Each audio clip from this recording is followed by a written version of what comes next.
கர்த்தருடைய பரிசுத்த நாமத்திற்கு மகிமை உண்டாவதாக. இந்த வேளையிலும் நாம் சங்கீதம் 104 வாசித்தோம். இந்த சங்கீதத்தை எழுதியவர் யார் என்று நமக்கு தெரியவில்லை. ஆனால் இந்த சங்கீதத்தை எழுதியவர் தாவீது என்று நாம் அனுமானிக்கலாம்.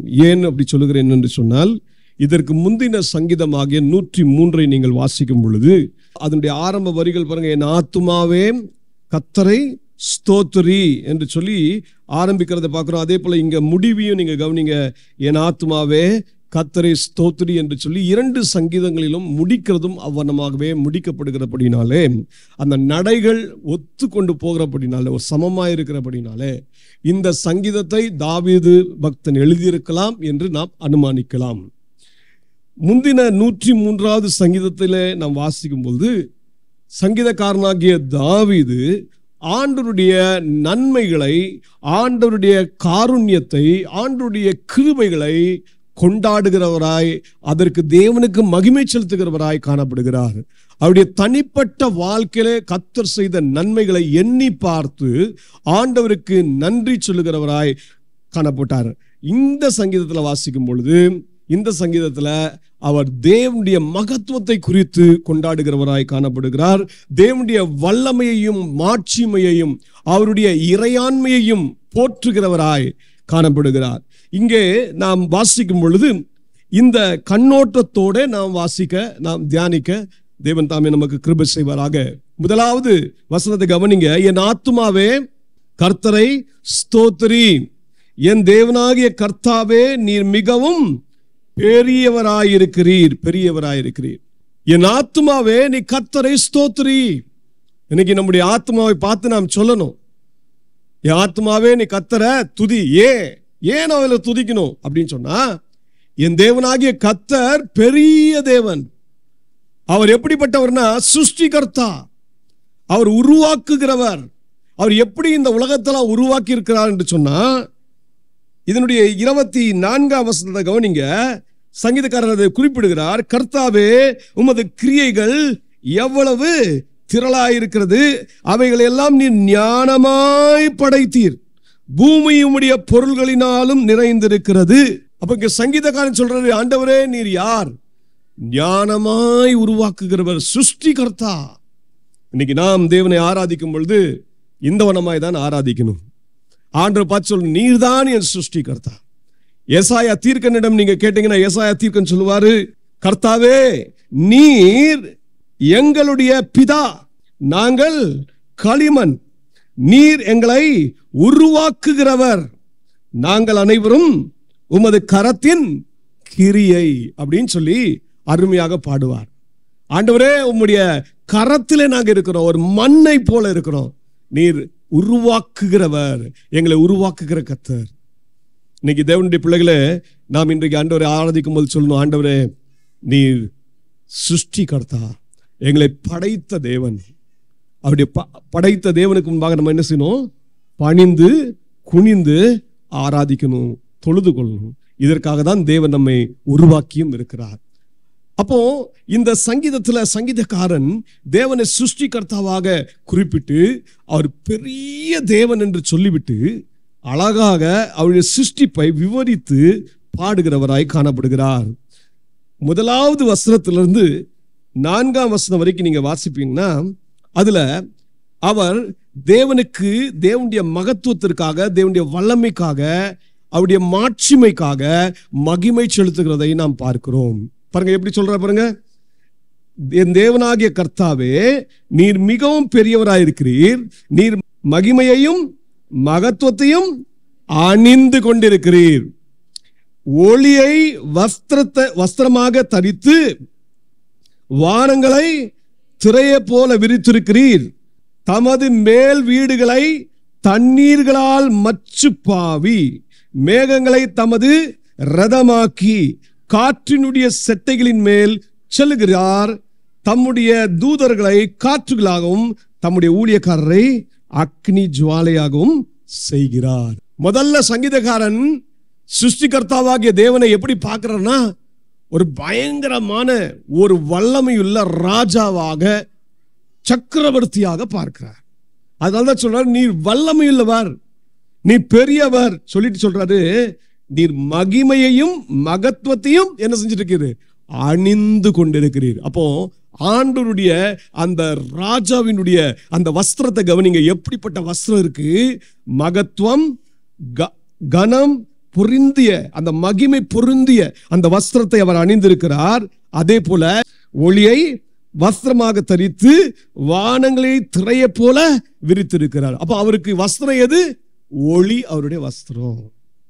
இன்னைக்கு நம்முடைய ஆண்டவர் எவ்வளவு வல்லமையுள்ளவர் என்பதை அழகாக இந்த மாதிரி ஒரு வார்த்தையினால் சித்தரித்து நமக்கு காட்டுகிறவராயிருக்கிறார். நம்முடைய ஆண்டவராகிய கர்த்தரை குறித்து அப்போஸ்தலனாகிய பவுல் சொல்லும் பொழுது எப்படி சொல்லுகிறார் கவனிங்க. 1 தீமோத்தேயு அதனுடைய 6ஆம் அதிகாரம் 15ஆம் வசனத்தை கவனிங்க.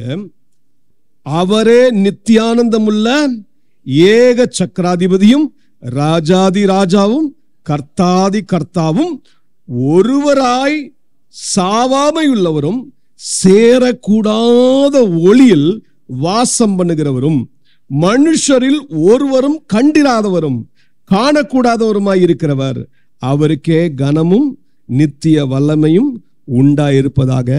ஆமென். நம்முடைய ஆண்டவராகிய இயேசு கிறிஸ்துவை குறித்து, தேவனை குறித்து பவுல் என்ன அழகா எழுதுறார் கவனிங்க. அவர் சாதாரண தேவன் அல்ல, அவர் நித்தியானந்தமுள்ள ஏக சக்கராதிபதி, அவர் ராஜாதி ராஜா, கர்த்தாதி கர்த்தா. அவர் எப்படிப்பட்டவர்னா, சேரக்கூடாத ஒளியில் வாசம் பண்ணுகிறவர். இங்க சங்கீதக்காரர் சொல்றாரு, தேவன் எப்படி இருக்காரா? ஒளியை வஸ்திரமாக அணிந்து கொண்டிருக்கிறார், தரித்து கொண்டிருக்கிறார்.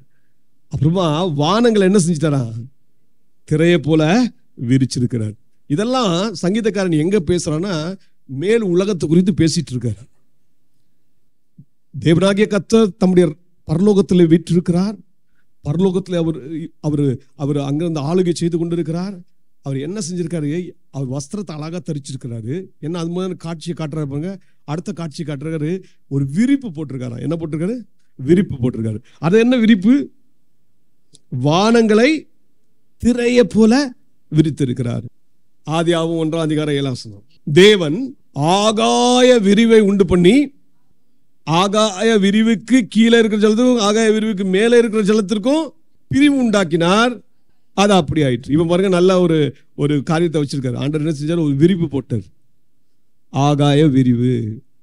அதான் அதை போட்டு பாருங்க, அதை திரையை விரித்திருக்கிறார். தமது மேல் வீடுகளை என்ன செஞ்சிருக்காரு? தண்ணீர்களால் மச்சு பாவி இருக்கிறார். அப்போ இந்த ஆகாய விரிவுக்கு மேலேயும் தண்ணீர் இருக்கு, அதுக்கு கீழேயும் தண்ணி இருக்கு. என்ன அருமையா ஞானமா படிச்சிருக்காரு பாருங்க.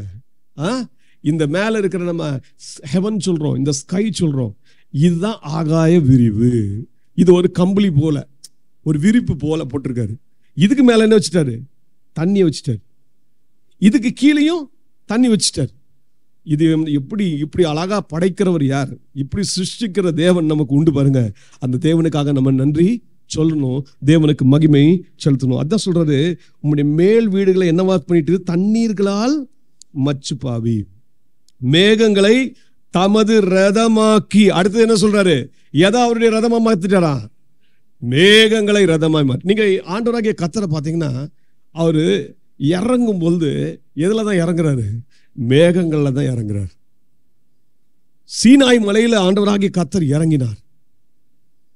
யாத்திரையாகமம் 19ஆம் அதிகாரம் வாசித்து பாருங்க.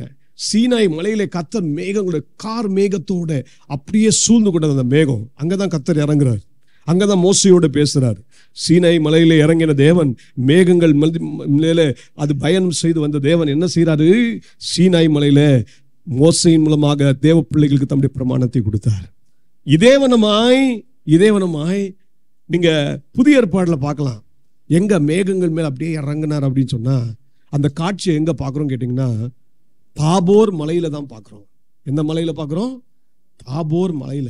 இந்த தாபோர் மலைக்கு இன்னொன்று பெயர் என்ன? நம்ம என்ன சொல்றோம்? மறுரூப மலை. அந்த மறுரூப மலையில என் ஆண்டவராகிய கர்த்தர் மேகங்களோடு மூடினார். அங்க ஆண்டவராகிய இயேசு கிறிஸ்துவின் வஸ்திரம்லாம் எப்படி இருந்துச்சான்? வெண் வஸ்திரம் போல் ஆயிற்றான். அங்க என்ன நடந்துச்சு? தேவன் மேகங்களின் மேல் இறங்கி அவர் என்ன செய்தார்? தம்முடைய சுவிசேஷத்தை கொடுத்தார், தம்முடைய நற்செய்தியை கொடுத்தார். இயேசு எவனமாய் கல்வாரி சிலுவையில பாடுபட போகிறார், எவனமாய் மானிடருக்காக, மனித குலத்திற்காக, அவங்க ரட்சிப்பிற்காக தம் ஜீவனையே கொடுக்க போகிறார் என்ற செய்தியை அந்த தாபோர் மலையிலே என் தேவனாகிய கர்த்தர் கூறினார். எப்படி சங்கீதக்காரன் சொல்ற பாருங்க, நீ என்ன செய்கிற? மேகங்களை தமது ரதமாய் மாற்றுகிறார். ரதமாய் மாற்றுகிறார் ஏதோ செய்தி சொல்ல வாரார்னு அர்த்தம். ஒரு காரியத்தை அறிவிக்க வாரார், ஒரு காரியத்தை செய்ய வாரார் என்று அர்த்தம். அதை ரதமாய் மாற்றுகிறார். அடுத்தபடியாக கவனிங்க, காற்றினுடைய சட்டைகளின் மேல் செல்லுகிறார். அதுக்கு அடுத்ததா வந்துட்டாரு, அவருடைய தூதர்களை குறித்து பேசுகிறார். பரலோகத்துல திரளான தூதர்களின் கூட்டம் இருக்கிறது. அந்த தூதர்களின் கூட்டம் சேனைகளுக்கு கர்த்தரை பரிசுத்தர் பரிசுத்தர் பரிசுத்தர் என்று சொல்லி 24 மணிக்கூர் நேரம் துதித்துக் கொண்டே இருக்கிறார்கள். அந்த தேவதூதர்கள் எப்படிப்பட்டவர்களாம்? அவருடைய சொல்லை கேட்கிற தேவதூதர்கள், அவர் சொற்படி நடக்கிற தேவதூதர்கள். ஆண்டவர் ஒரு காரியத்தை சொன்னா அப்படியே செய்யும், அந்த தான் தேவதூதர்கள். அந்த தேவதூதர்களின் கூட்டம் அங்கே காணப்படுகிறது. அந்த தூதர்களை தேவன் என்ன செய்யறாரா? காற்றுகளாகவும் தம்முடைய ஊழியக்காரரை அக்கினி ஜுவாலையாகவும் செய்கிறவராயிருக்கிறார். தேவதூதர்கள் அக்கினி ஜுவாலையாக, இதே தேவதூதர்கள் அப்படியே நம்ம ஊழியக்காரரோடையும் ஒப்பிட்டு பேசலாம். தேவனுடைய ஊழியக்காரர்களை தேவன் அபிஷேகம் பண்ணி தம்முடைய ஒரு கருவியாக, பயனுள்ள பாத்திரமாக எடுத்து பயன்படுத்துகிறார். ஆனா இதெல்லாம் சங்கீதக்காரன் மேல் உலகத்தை குறித்து பேசிக் கொண்டிருக்கிறார், பரலோக ராஜ்யத்தை குறித்து பேசும். பரலோக ராஜ்யத்தில் எவ்வண்ணமாக என் ஆண்டவர் வீற்றிருக்கிறார் என்று கவனியுங்கள். இதற்காக நீங்களும் நானும் தேவனுக்கு நன்றி சொல்ல வேண்டும், தேவனுக்கு நாம் மகிமை செலுத்த வேண்டும். ஏனென்றால் அவர் மாத்திரமே துதிக்கு பாத்திரர், அவர் மாத்திரமே கனத்திற்கும் மகிமைக்கும் பாத்திரர். ஆகவேதான் நீங்க வெளிப்படுத்தின விசேஷத்தை வாசித்தீங்கன்னா அங்கே தேவதூதர்களின் கூட்டம் ஆண்டவரை தேவனுக்கு முன்பாக தாழ விழுந்து, 24 மூப்பர்கள் தேவனுக்கு முன்பாக தாழ விழுந்து அவங்க என்ன செய்தாங்க? ஆண்டவரை போற்றினார்கள், துதித்தார்கள். தேவனுடைய சமூகத்தில் சொன்னாங்க, ஆண்டவரே நீர் ஒருவரே மகிமைக்கு பாத்திரர், நீர் ஒருவரே கனத்திற்கு பாத்திரர், நீர் ஒருவரே மாட்சிமைக்கு பாத்திரர். அப்போ இன்றைக்கு நாம் என்ன செய்யணும்? இன்னைக்கு தேவ பிள்ளைகளாக நம்ம தேவ சமூகத்தில் வந்து தேவனை ஆராதிக்க வரோம். இந்த வண்ணமாக தேவனை நாம் துதிக்க பழகிக் கொள்வோம். இரண்டாவது காரியத்தை கவனிங்க, அவர் சிருஷ்டிப்பின் தேவன் என்ன செய்கிறார்? பூமியை அதனுடைய தம்முடைய சிருஷ்டிகளினால் அதை நிரப்புகிறவராய் இருக்கிறார். எப்படி சொல்ற பாருங்க, 5ஆம் வசனம், பூமி ஒருபோது நிலைப்பெறாதபடி அதன் ஆதாரங்கள் மேல் அதை ஸ்தாபித்தார். அதை வஸ்திரத்தினால் மூடுவது போல ஆழத்தினால் மூடினீர். பர்வதங்கள் மேல் தண்ணீர்கள் நின்றது. அவைகள் உமது கண்டிதத்தால் விலகி ஓடி உமது குமுறலின் சத்தத்தால் விரைந்து போயிற்று. அவைகள் மலைகளில் ஏறி பள்ளத்தாக்குகளில் இறங்கி நீர் அவைகளுக்கு ஏற்படுத்தின இடத்தில் சென்றது. அவைகள் திரும்பவும் வந்து பூமியை மூடிக்கொள்ளாதபடி கடவாதிருக்கும் எல்லையை அவர்களுக்கு ஏற்படுத்தினீர். இப்ப பூமியை சிருஷ்டித்த விதத்தை குறித்து பேசுகிறார். பூமியை தேவன் முதலாவது எப்படி படைத்தாராம்? ஆதாரங்களின் மேல் அதை என்ன செய்தாரு? ஸ்தாபித்தார். அது நிலை பெறாதபடிக்கு அதை ஆதாரங்களின் மேல் தேவன் ஸ்தாபித்தார். நீங்க யோபுவின் புத்தகத்தில் யோபு சொல்கிறதை கவனியுங்கள். யோபு சொல்றார் 26ஆம் அதிகாரம் 7, பூமியை அந்தரத்திலே என்ன செய்யறாரா?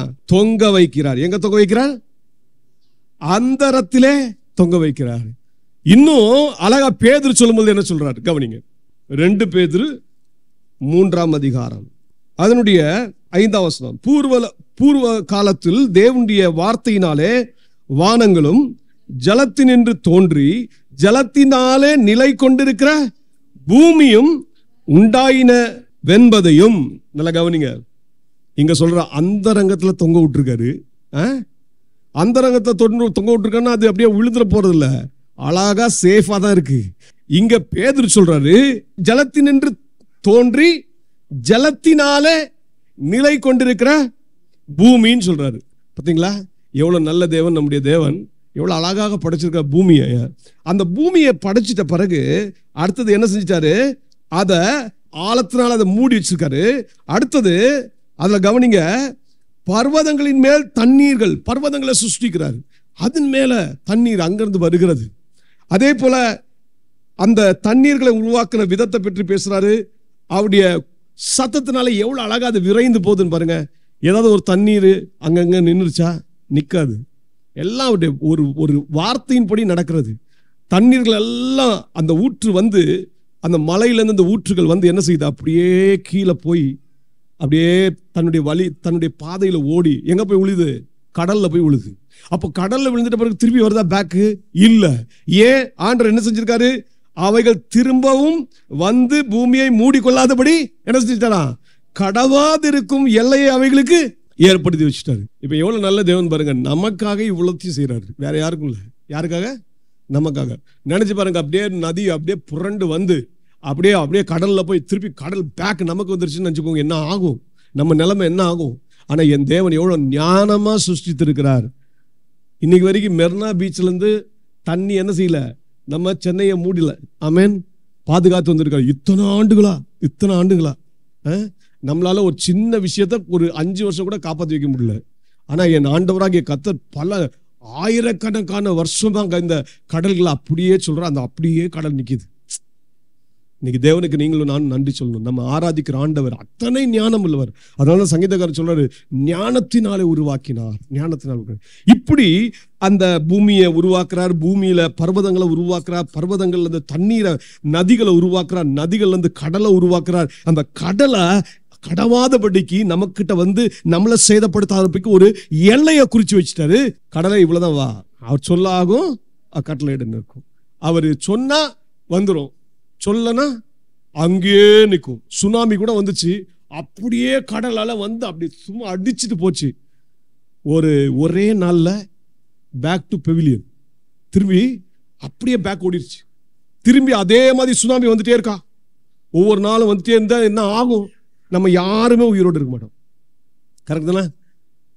அப்ப அது ஒரு ஆண்டவர் சொன்னா மட்டும்தான் செய்யும், இல்லைன்னா அது எதுவும் செய்யாது. அப்படியே இருக்கும், அப்படியே இருக்கும். நல்ல கவனிங்க, இது தேவனுடைய அனந்த ஞானம். அடுத்தபடியாக கவனிங்க, அவர் என்ன செய்யறாரு? பள்ளத்தாக்குகளில் நீரூற்றுகளை வரவிடுகிறார். அவைகள் மலைகள் நடுவே ஓடுகிறது. அவைகள் வெளியின் ஜீவன்களுக்கெல்லாம் தண்ணீர் கொடுக்கும். அங்கே காட்டு கழுதைகள் தங்கள் தாகத்தை தீர்த்து விடும். இங்க ஆண்டவர் பற்றி எப்படி மகிமைப்படுத்துற பாருங்க. ஆண்டவர் பள்ளத்தாக்குகளை உருவாக்குறாரா, பள்ளத்தாக்குல இருந்து நீரூற்ற உருவாக்குறாரா. அந்த நீரூற்றினால தண்ணீர் கடந்து வருது. அந்த தண்ணீர் எதற்காக தேவன் கொண்டு வந்திருக்காரு? யாருக்காக கொண்டு வந்திருக்கிறாரு? சும்மாவா? சும்மா கொண்டு வந்தாரா? என் தேவன் சிருஷ்டித்தா சும்மா சிருஷ்டிக்கவே மாட்டாரு. அவர் வெறுமனே எதையும் சிருஷ்டித்ததே இல்லை, ஒரு நோக்கத்தோடு தான் சிருஷ்டிக்கிறார். என் தேவன் வந்து ஜீவனை உருவாக்குவார் என்றால் அந்த ஜீவனை காப்பாற்றுவதற்கு தேவையான, அந்த ஜீவனை நடத்துவதற்கு தேவையான ஆற்றலையும் கிருபையையும் அதுக்கு தேவையான சத்துவத்தையும் என் தேவனாகிய கர்த்தர் கொடுக்க வல்லவராயிருக்கிறார். பாருங்க, தண்ணீர்களை பள்ளத்தாக்கிலிருந்து உருவாக்கி யாருக்காக அது ஏற்படுத்துகிறார் கவனிங்க. வெளியில் இருக்கிற ஜீவன்கள்லாம் என்ன செய்யுமா? தாகம் தீர்த்து கொள்ளுமா. அந்த இடம் எப்படிப்பட்ட இடமா இருக்கு பாருங்க. தண்ணீர்கள் அதனுடைய தாகத்தை தீர்க்கு. இன்னைக்கு கூட நமக்கு நதி இல்லைன்னு வச்சுக்கோங்களேன், பள்ளத்தாக்குல இருந்து நீரூற்று இல்லைன்னு வச்சுக்கோங்க, நம்ம எங்க இருந்து தண்ணி குடிப்போம்? அப்போ தேவன் நம்ம ஜீவனையும் உருவாக்குகிறார். அந்த ஜீவனை உருவாக்கி அந்த ஜீவனத்துக்கு தேவையான வைகளையும் கொடுக்க வல்லவராகிறார். அந்த தாகத்துக்கு தண்ணீரையும் கொடுக்கிற நல்ல தேவனாயிருக்கிறார். அதே போல பாருங்க, அந்த பள்ளத்தாக்கு ஓரமா எப்படிப்பட்ட காரியத்தை செய்கிறார்? அவைகளின் ஓரமாய் ஆகாயத்து பறவைகள் சஞ்சரித்து கிளைகள் மேலிருந்து பாடும். தம்முடைய மேல் வீடுகளிலிருந்து பர்வதங்களுக்கு தண்ணீர் இறைக்கிறார். உமது கிரியையின் பலனாலே பூமி திருப்தி ஆகிறது. பாருங்க, அந்த தேவன் சிருஷ்டித்த சிருஷ்டிப்புலாம் திருப்தியா இருக்கு, திருப்தியா இருக்கு. ஆனா ஒரே ஒருத்தன் மட்டும்தான் திருப்தியா இல்லை. யாரு? நம்ம மனுஷன் தான் திருப்தியா இல்லை. இன்னும் வேணும், இன்னும் வேணும், இன்னும் வேணும் சொல்லிட்டே தான் இருக்கான். கண்ணில் படுறதெல்லாம் வேணும், கண்ணில் பண்றதெல்லாம் வேணும். ஆனா மற்ற சிருஷ்டிகள் எல்லாம் அழகா ஆண்டவர் கொடுக்கறதுல திருப்தியா இருக்கு. காக்கா என்னைக்காவது வந்து எனக்கு இதெல்லாம் வேணும்னு கேட்டுச்சா? கேட்டது இல்லை. குருவி கேட்டுச்சா? இல்லையே. அதுங்களுக்கு தேவன் அழகா போஜனம் கொடுக்கிறாரு, ஆகாரத்தை கொடுக்கிறாருல்ல. அதே தான் சொல்றாரு, பூமியிலிருந்து ஆகாரம் உண்டாகும்படி அவர் மிருகங்களுக்கு புல்லையும் மனுஷருக்கு உபயோகமான பயிர் வகைகளையும் முளைப்பிக்கிறார். பாருங்க, முதல்ல தேவையான தண்ணீரை தராரு. அடுத்தது நமக்கு என்ன தெரியுமா தராது? உபயோகமான பயிர் வகைகளை தரும். எப்படிப்பட்ட பயிர் வகைகள்? நல்லா கவனிக்கணும். உபயோகமான பயிர் வகைகள். ஆண்டவர் படைச்சதெல்லாம் அழகா இருந்ததா, அழகா இருந்தது, நல்லதா இருந்துச்சு, நல்லதா இருந்துச்சு. நம்ம தான் அதை கெடுத்துட்டோம். நல்லதா இருந்துச்சு. ஆண்டவர் நமக்கு என்ன செஞ்சிருக்கான? உபயோகமான பயிர் வகைகளை தேவன் உண்டாக்கி. என்னென்ன உபயோகமான பயிர் வகைகள் பாருங்க. மனுஷனுடைய இருதயத்தை மகிழ்ச்சியாக்கும் திராட்சை ரசம். அப்போ நல்ல திராட்சை ரசம் இருந்துச்சுன்னா நல்ல மனுஷனை என்ன செய்யும்? மகிழ்ச்சிக்குள்ளாக்கும், சந்தோஷத்துக்குள்ளாக்கும். ரெண்டாவது, அவனுக்கு முகக்கலையை உண்டு பண்ணும் எண்ணெயையும் அவர் தான் உண்டாக்கி வச்சிருக்காரு. எல்லா விதமான எண்ணெய் இன்னைக்கு யூஸ் பண்றாங்க. அழகுபடுத்தணும் சாதனத்துல என்ன இருக்கு? எல்லாமே ஒலிவ எண்ணெய், அப்ப என்னென்னோ என்னெல்லாம் இருக்கு பாருங்க. எல்லா எண்ணெயும் யூஸ் பண்றாங்க. இந்த எண்ணெய் எதுக்குன்னா முக கலையை கொண்டு வர்றதுக்காக. அடுத்தது, மனுஷனுடைய இருதயத்தை ஆதரிக்கும் ஆகாரம். அப்ப மனுஷனுடைய இருதயத்தை புஷ்டியா வைக்கிற ஆகாரத்தையும் தேவன் வச்சிருக்கிறார் இல்ல? இதெல்லாம் தேவன். அதனாலதான் ஆண்டவர் சொன்னார், உன் அப்பத்தையும் தண்ணீரையும் நான் ஆசீர்வதிப்பேன். அப்போ வியாதி உன்னை விட்டு விலக்குவேன் என்று சொன்னார். பார்த்தீங்களா? அதுக்கு காரணம் என்னன்னா, தேவன் மனிதனுக்கு உண்டாக்கின அந்த ஆகாரங்கள்லாம், அந்த ஆகாரத்துக்கான காரியங்கள்லாம், பயிர் வகைகள்லாம் எப்படிப்பட்ட பயிர் வகைகள்னா உபயோகமான பயிர் வகைகள். அது அவனுக்கு மகிழ்ச்சியை ஏற்படுத்துகிறதாயும், அவனுக்கு முக கலையை ஏற்படுத்துகிறதாயும், அழகை கொடுக்கிறதாயும், அது அவனுடைய வாழ்க்கையில ஆரோக்கியத்தை கொடுக்கிறதாயும் காணப்படுகிறது. இப்படிப்பட்ட பயிர் வகைகளை தான் தேவன் உருவாக்கி நமக்கு தந்திருக்கிறார். ஆகவே தேவனுக்கு நம்ம அதிகமா நன்றி சொல்ல வேண்டும். தேவனுக்கு ஸ்தோத்திரங்களை ஏறெடுக்க வேண்டும். நல்ல ஆகாரத்தை கொடுத்திருக்கும் போது அந்த ஆகாரத்தை எப்படி சாப்பிடணும்? ஸ்தோத்திரம் பண்ணி சாப்பிடணும். ஆண்டவரே, இந்த ஆகாரத்தை கொடுத்ததுக்காக ஸ்தோத்திரம். நம்ம எல்லாம் வீணான ஆகாரத்தை சாப்பிடாதபடிக்கு தகுந்த ஆகாரத்தை சாப்பிட்டா நல்லா இருக்கும்னு நினைக்கிறேன். ஆமென், அல்லேலூயா.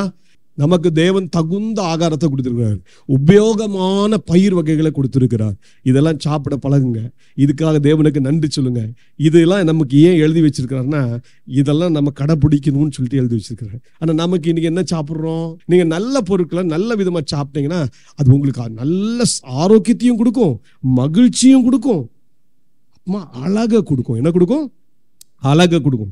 முக கலையை ஏற்படுத்துகிறதா இருக்கிறது. பாருங்க எவ்வளவு அழகா சங்கீதக்காரன் சொல்லிட்டு அடுத்ததே சொல்றாரு. இப்போ தண்ணீர்ல வாட்டாரு. தண்ணீர்ல இருந்து தேவன் என்ன செஞ்சுட்டா? நமக்கு ஆகாரம். இது தேவை தானே? தண்ணீர் தேவை, ஆகாரம் தேவை. கரெக்டா? ரெண்டுத்தையும் கொடுத்துட்டாரா? மூணாவது என்ன செய்யறாரு? கூடாரம் தராரு. என்ன தராரு? கூடாரம். எப்படி கவனிங்க. கர்த்தருடைய விருட்சங்களும் அவர் நாட்டின லீபனோனின் கேதுருக்களும் சாரத்தினால் நிறைந்திருக்கும். அங்கே குருவிகள் கூடு கட்டும். தேவதாரு விருட்சங்கள் கொக்குகளின் குடியிருப்பு. உயர்ந்த பர்வதங்கள் வரையாடுகளுக்கும் கண்மலைகள் குழி முசலுக்கும் அடைக்கலம். நல்ல கவனிங்க. ஒரு கூடாரம் இருக்குதுன்னா நமக்கு ஒரு அடைக்கலம் தானே, பாதுகாப்பு. அந்த கூடாரத்துல நம்ம சேஃபா இருப்போம். அதுக்காக தான் நம்ம வீடெல்லாம் கட்டுறோம். வீடு கட்டுறது எதுக்கு? நல்ல ஒரு நித்திர இலைப்பாறுதலுக்கும், நல்ல பாதுகாப்பா இருப்பதற்கும், நம்முடைய பொருட்களை நம்ம அழகாக பத்திரப்படுத்துவதற்கும் நம்ம வீடை கட்டுறோம். அப்போ ஆண்டவர் நமக்கு ஞானத்தை கொடுத்துட்டாரு வீடை கட்டணும் எப்படின்னு. நம்ம விட்டா நம்ம 100 மாடி கூட கட்டுவோம் இல்ல? தேவன் அந்த ஞானத்தை மனுஷனுக்கு கொடுத்திருக்கிறாரு, கட்டுறாங்க. ஆனா சற்று யோசிச்சு பாருங்க, மற்ற சிருஷ்டிகள், குருவி, காக்கா, இதெல்லாம் யோசித்து பாருங்க, அதுக்கெல்லாம் எப்படி கட்டுது? தேவன் அதற்கு ஞானத்தை கொடுத்திருக்கிறாரு. அதுக்கு அழகா எப்படி கட்டுதா? விருட்சங்கள் மேல அழகாக கட்டுக்குது. அங்க சொல்றாரு, விருட்சங்களும் லீபனோனின் கேதுருக்களும் அங்க இருக்கு. அதுல குருவிகள் என்ன செய்யுமா? கூடு கட்டும். தேவதாரு விருட்சங்கள் கொக்குகளின் குடியிருப்பு. இப்ப இதுங்கெல்லாம் தானா போய் ஏதாவது உருவாக்கி பண்ண முடியாது. ஆனா ஆண்டவர் அதற்கு அந்த சிருஷ்டிகளுக்கு தேவன் என்ன செஞ்சிருக்காரு? உருவாக்கி இருக்கிறார். யோசித்து பாருங்க, சாதாரண ஒரு பறவை, சாதாரண ஒரு குருவி, அந்த குருவிக்கே என் தேவன் இவ்வளவு நன்மை செய்வார்னா நமக்கு நன்மை செய்யாம இருப்பாரோ? ஏசு என்ன சொன்னார் தெரியுமா? கொஞ்சம் வாசிங்க. மத்தேயு 6ஆம் அதிகாரம் அதனுடைய 26ஆம் வசனத்தை கொஞ்சம் வாசிங்க. ஆகாயத்து பட்சிகளை கவனித்து பாருங்கள், அவள் விதைக்கிறதும் இல்லை, அறுக்கிறதும் இல்லை, களஞ்சியங்களில் சேர்த்து வைக்கிறதும் இல்லை, அவைகளையும் உங்கள் பரமபிதா பிழை பூட்டுகிறார். அவைகளை பார்க்கிலும் நீங்கள் விசேஷித்தவர்கள் அல்லவா? யோசித்து பாருங்க. இப்போ அந்த பறவைகளுக்கு ஆகாரத்தை கொடுக்கிறார், தண்ணீரை கொடுக்கிறார், இன்னும் சொல்ல போனா அதுங்களுக்கு நல்ல கூடாரத்தையும் கொடுக்கிறார், நல்ல வீட்டையும் கொடுக்கிறார். தேவதாரு விருட்சம் யார் உருவாக்குனது? குருவியா? இல்லையே. தேவதாரு விருட்சத்தை தேவன் உருவாக்கி வச்சிருக்காரு. யாருக்காக? ஒரு வீடாக. யாருக்கு வீடாக தெரியுமா? என் ஆண்டவரே அதுக்கு அழகா வீடை கட்டி வச்சிட்டார் குருவிக்கு. குருவி எந்த வேலையும் செய்ய தேவையில்லை. என்ன தெரியுமா செய்யணும்?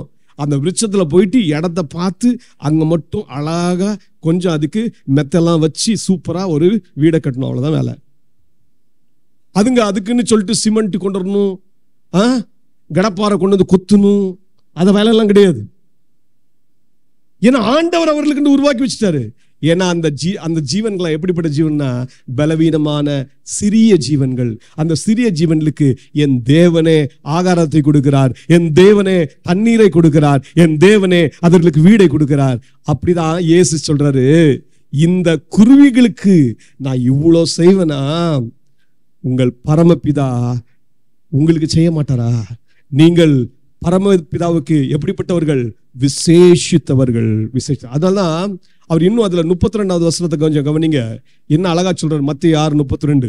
இவைகளை எல்லாம் அஞ்ஞானிகள் நாடி தேடுகிறார்கள், இவைகளை எல்லாம் உங்களுக்கு வேண்டியதே என்று உங்களுடைய பரமபிதா அறிந்திருக்கிறார். பாருங்க, உங்களுக்கு என்னென்ன தேவை என்பதை யார் அறிந்திருக்கிறார்? உங்க தேவன் அறிந்திருக்கிறார், பரமபிதா அறிந்திருக்கிறார் என்று இயேசு தாமே சொன்னார்.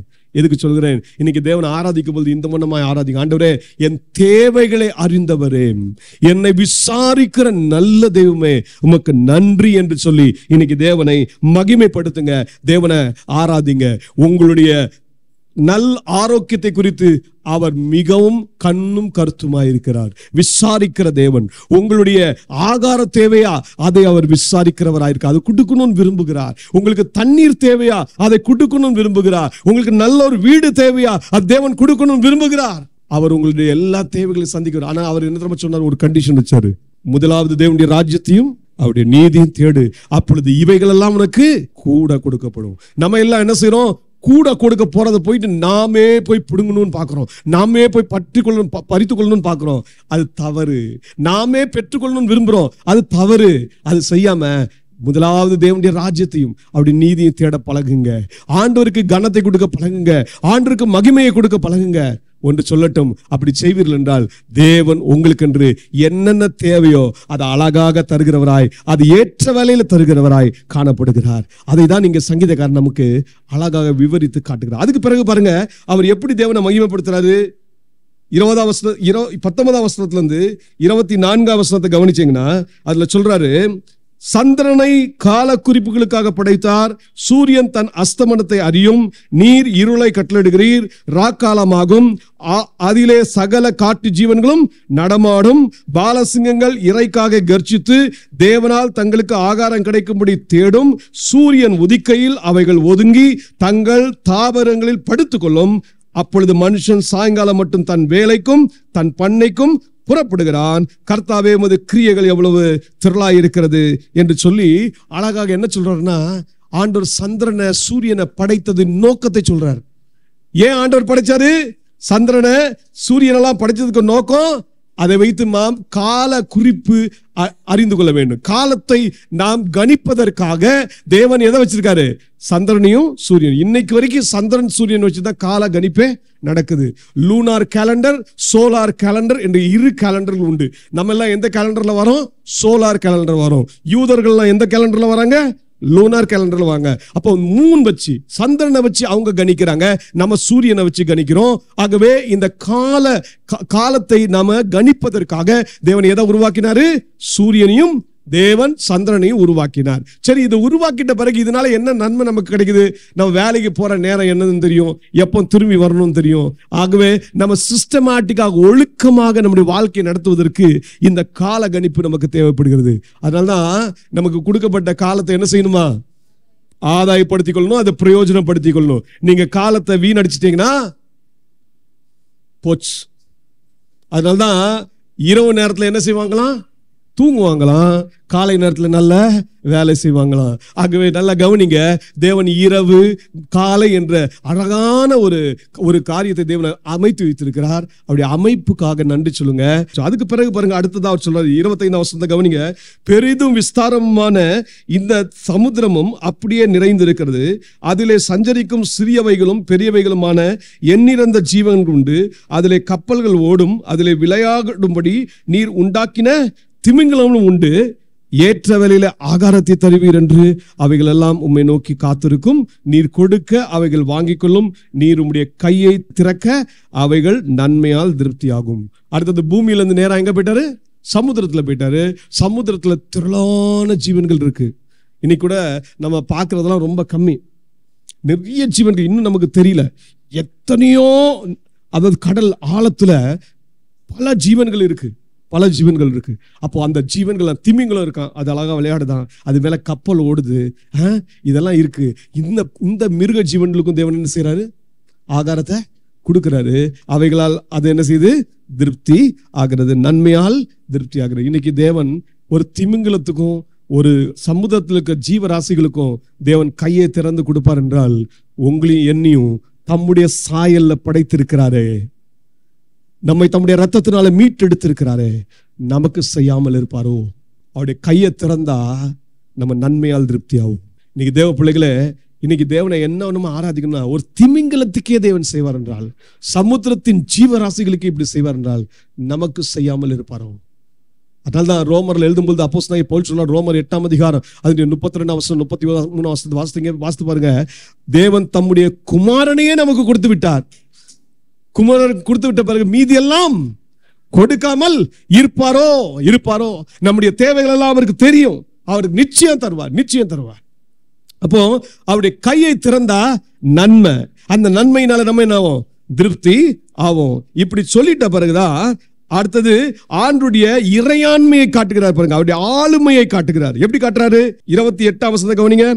நீர் உமது முகத்தை மறைக்க திகைக்கும், நீர் அவைகளின் சுவாசத்தை வாங்கிக் கொள்ள அவைகள் மாண்டு தங்கள் மண்ணுக்கு திரும்பும், நீர் உம்முடைய ஆவி அனுப்பும் போது அவைகள் சிருஷ்டிக்கப்படும், நீர் பூமியின் ரூபத்தையும் புதிதாக்குகிறீர். இதுதான் அவருடைய ஆளுமை, இறையாண்மையை சொல்லலாம்.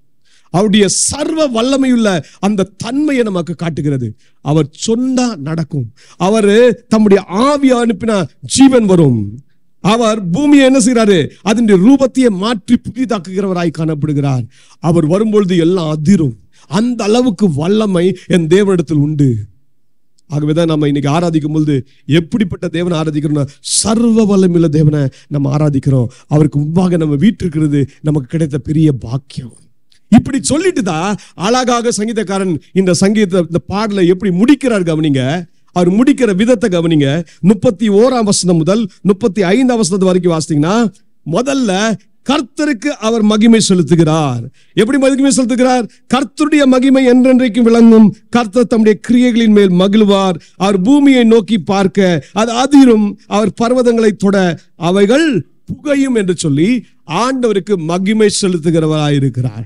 ஆண்டவருக்கு எல்லா மகிமை, எல்லா புகழ் அவருக்கு மாத்திரமே என்று சொல்லி ஆண்டவரை உயர்த்துகிறவராயிருக்கிறார். நீங்களும் நானும் ஆண்டுடைய தன்மைகளையும் ஆண்டுடைய குணாதிசயங்களையும் சொல்லி சொல்லி சொல்லி துதிக்கும் பொழுது அவர் மகிமைப்படுகிறவராயிருக்கிறார். அவர் நமக்கு செய்த நன்மைகளை எல்லாம் அவருக்கு நன்றி அறிதலாக அவருக்கு ஸ்தோத்திரங்களை செலுத்த செலுத்த என் தேவன் மகிமைப்படுகிறவராயிருக்கிறார். அதனால தான் சொன்னார், ஸ்தோத்திர பலியிடுகிறவன் என்னை மகிமைப்படுத்துகிறான்.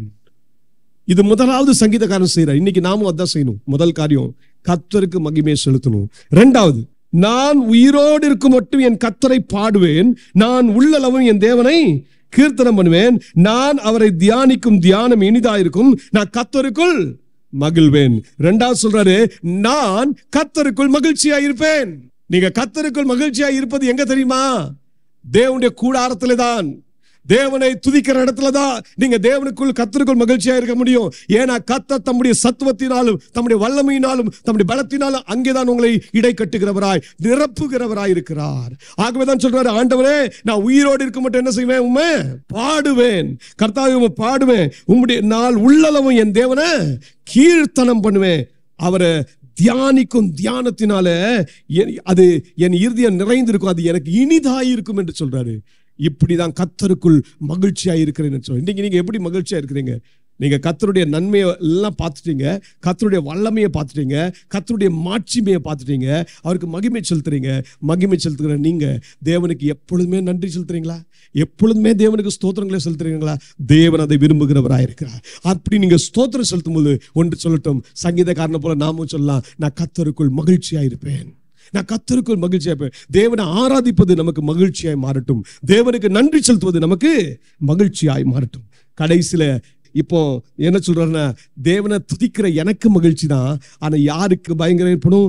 பாவிகள் பூமியிலிருந்து நிர்மலமாகி துன்மார்க்கர் இனி இராமற் போவார்கள். என் ஆத்துமாவே கர்த்தரை ஸ்தோத்திரி, அல்லேலூயா என்று சொல்லி முடிக்கிறார். அப்ப பாவிகள், துன்மார்க்கர் இவர்கள் யாவரும் கர்த்தருடைய வசனத்தை நிராகரிக்கிறவர்கள், அதை அசட்டை பண்ணுகிறவர்கள், கர்த்தருடைய வசனத்துக்கு விரோதமாய் நடக்கிறவர்கள். இவர்களுடைய முடிவு எங்க போகும்னா, அவங்களுடைய முடிவு அழிவுல தான் போய் முடியும். அதை தான் இங்க சொல்றாரு. அப்ப பாவிகள், துன்மார்க்கர்கள் அவங்க பூமியிலிருந்து என்ன சொல்லுவாங்க? நிர்மூலமாக்கப்படுவாங்க. தேவனுடைய ராஜ்யத்துக்கு பங்காளிகளாய் மாற முடியாது. அப்படி சொல்லிட்டு தான் சொல்றாரு, என் ஆத்துமாவே கர்த்தரை ஸ்தோத்திரி என்று சொல்லி அல்லேலூயா என்று முடிக்கிறவராயிருக்கிறார். அல்லேலூயா என்றால் என்ன அர்த்தம்? யெகோவா தேவனுக்கு மகிமை செலுத்துங்கள் என்ற அர்த்தம். இன்னொரு விதத்தை சொன்னா, தேவனுக்கு மகிமை செலுத்துங்கள், தேவனுக்கு ஸ்தோத்திரங்களை செலுத்துங்கள். அப்போ அல்லேலூயா என்று தேவனை போற்றுகிறார். இந்த 104ஆம் சங்கீதம் தான் அல்லேலூயா என்ற வார்த்தையை வேதத்துல பார்க்கிற முதலாவது சங்கீதம். ஆமென். முதலாவது சங்கீதம். இதுக்கு பிறகுதான் நிறைய முறை வரும்.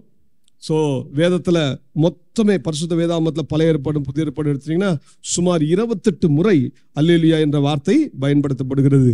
பரலோகத்திலும் ஒரு வார்த்தை கேட்கும். அது என்ன வார்த்தை? பெரிய ஆரவார சத்தம். என்ன ஆரவார சத்தம்னா, அல்லேலூயா என்று ஆரவரிக்கிற ஒரு சத்தத்தை நாம் கேட்க போகிறோம். அல்லேலூயா என்றால் தேவனுக்கு மகிமை உண்டாவதாக என்று அர்த்தம். ஸோ தேவனுக்கு நம்ம மகிமை செலுத்தணும். அல்லேலூயா. இப்படிப்பட்ட தேவனை நம்ம ஆராதிக்க போகிறோம்.